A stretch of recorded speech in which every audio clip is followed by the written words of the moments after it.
The very bottom of the society shouldn't be challenging me.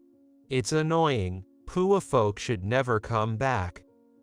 Yelled a male teller at my regular bank at me. This was outrageously rude behavior towards a customer. This guy had also been unpleasant when I tried to deposit coins. Well, I get that. Depositing a lot of coins can be a hassle, and some people might not like it. But still, being showered with insults like that is not acceptable behavior for any bank employee. And really, hurling insults at someone is just unthinkable in normal circumstances.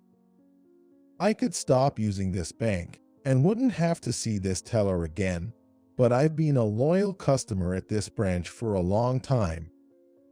It's convenient from both my home and work, and everyone else here, aside from this guy, has always been kind and polite. So, I decided to come up with a plan. Tell the branch manager my thanks to him for everything. What? Right after that, the male teller was taken aback by my action. This was back when there wasn't a fee for depositing coins. At that time, saving coins was a hobby of mine. I come from a pretty poor family, so even coins were significant to us. I've always dreamed of becoming rich, diligently saving up coins. Now, in my 50s, I earn enough to live comfortably. However, old habits die hard. I still have the habit of putting coins into a piggy bank whenever I find them in my wallet. The saved coins are not for my use, but are donated to charity organizations. One year, the animal welfare organization I donated to was able to buy new land and buildings with the funds from me and others, and they even increased their volunteer staff. They sent me a polite thank you letter, saying they could help more animals because of it. Since then, I've had a connection with them, and now I have 3 cats from their organization at home. They are my adorable family. My 2 sons have already moved out, and I now live a relaxed life with my wife and cats. Oh, looks like I've saved up more coins. I feel a sense of satisfaction looking at the filled piggy bank. I really enjoy this peaceful and prosperous life. Then, one day, guess it's about time to go make a deposit at the bank. Looking at the heavily filled piggy bank, I went to the bank as usual to deposit the coins. The bank I've been going to since I started working is close to both my office and home, and I've never used another bank. I'm well acquainted with the staff there, and they've always been very helpful. Oh, Mike, it's been a while. Hello, can I ask for your assistance as always today? This female teller, Sarah, has been a long-standing acquaintance, second only to the branch manager. Whenever I go to the counter, Sarah usually takes care of me. I'm always sorry for the trouble. Not at all, don't worry about it. Despite being a troublesome customer with my loads of coins, she always greets me with a smile. It wouldn't be an exaggeration to say that she's the reason I keep using this bank. Sarah, could you come here for a moment?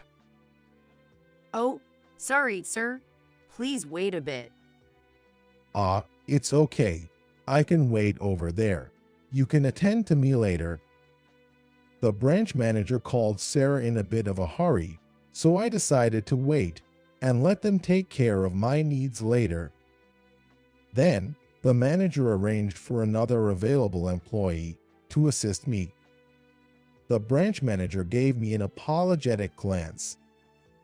I responded with a laugh and a nod, then headed back to the counter. What can I do for you? Standing at the counter was a young male employee. His name tag read Chris. Chris had a blunt manner of speaking and a scowling face. I'd like to deposit these coins. Huh? Chris frowned deeply at the sight of the large amount of coins. Then, with a heavy sigh, We're closed for today. "What?" Please leave. Saying so, he walked away from the counter. Left behind, I stood dumbfounded for a moment by the completely unexpected response. Well, I guess some people might dislike a large amount of coins.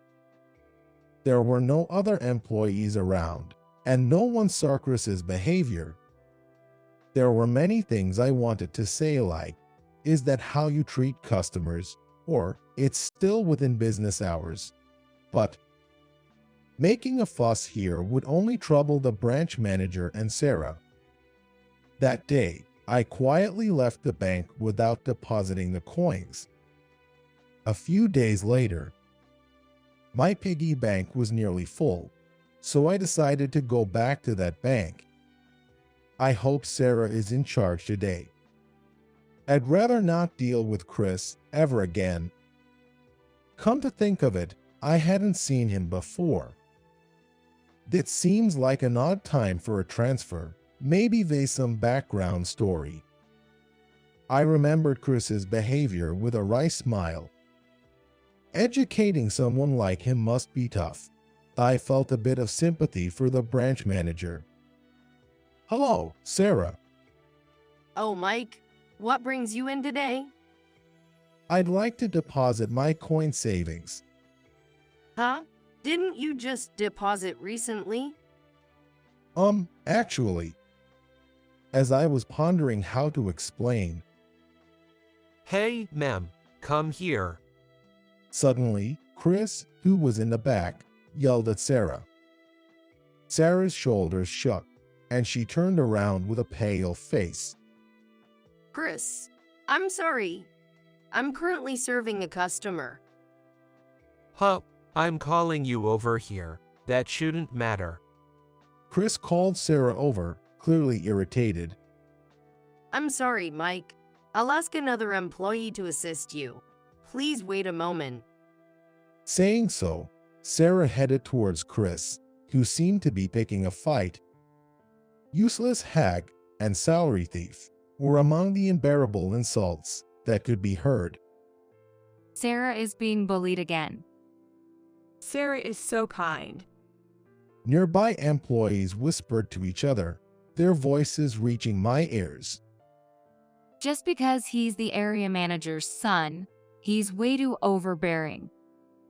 Really? It's such a nuisance. I heard he caused problems at other banks before coming here. It's more like we were dumped with him.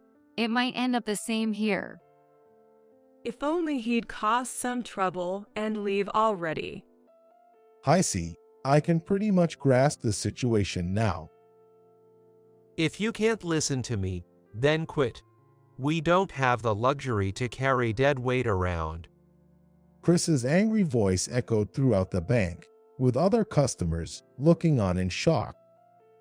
However, Chris seemed unconcerned. His face twisted in what appeared to be enjoyment as he yelled at Sarah. There are quite a few people out there who take pleasure in bullying others. But if the victim happens to be someone I'm indebted to, I can just stand by. Hey, you, someone named Chris or whatever, what gives you the right to yell at Sarah like that? What? Is Sarah really so terrible that she deserves such insults that are unbearable to hear? I don't think so. She's competent at her job, unlike you, who does nothing but shout. When I confronted Chris, it seemed his anger turned towards me. He stormed over with loud, aggressive footsteps. The surrounding employees and Sarah looked shocked at my sudden intervention. You're the coin old fart from last time, huh? Mind your own business. Old fart? Is that how you speak to a customer? Seems like you were raised poorly. I provoked him intentionally, and I could see Chris's temples twitching, ready to explode. You have any idea who I am? The son of the area manager, right? And that's supposed to impress me. Of course, it does. At least, I'm better than scum like you. Chris slammed the desk. I stared at him calmly. You got some attitude in those eyes, huh? Bottom feeders like you, who can only deposit coins, shouldn't be challenging me. It's annoying, you poor folk. Never come back again. Oh, is that so? Got it loud and clear. Initially, I used provocative words intentionally, aiming to deflect his hostility away from Sarah. However, his attitude was just too much. I could stop using this bank to avoid Chris, but I've been a loyal customer here for a long time.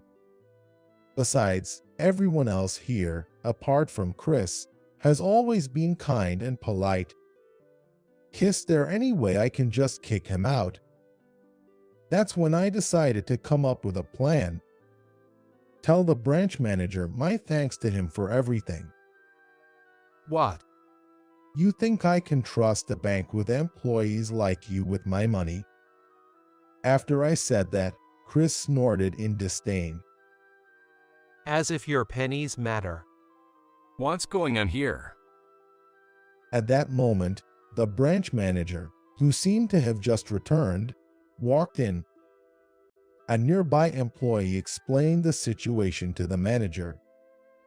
The manager hurried over to us and said, Oh, Mike, I'm terribly sorry for our employees' behavior. What? The branch manager, with a pale face, deeply apologized to me. Hey, you apologize to. What? Why should I? Don't order me around. I'm the son of the area manager. That title means nothing in front of Mike. This man is the head of a group company that runs a major department store near the station. Huh? Chris looked at me, his eyes wide in shock. Indeed, I am the executive of a department store chain spread across the country. I, who was once poor, started working right after middle school at a department store. There, I showed my talent in management. Quickly climbing the ranks, I now serve as the head. I want to close the corporate account.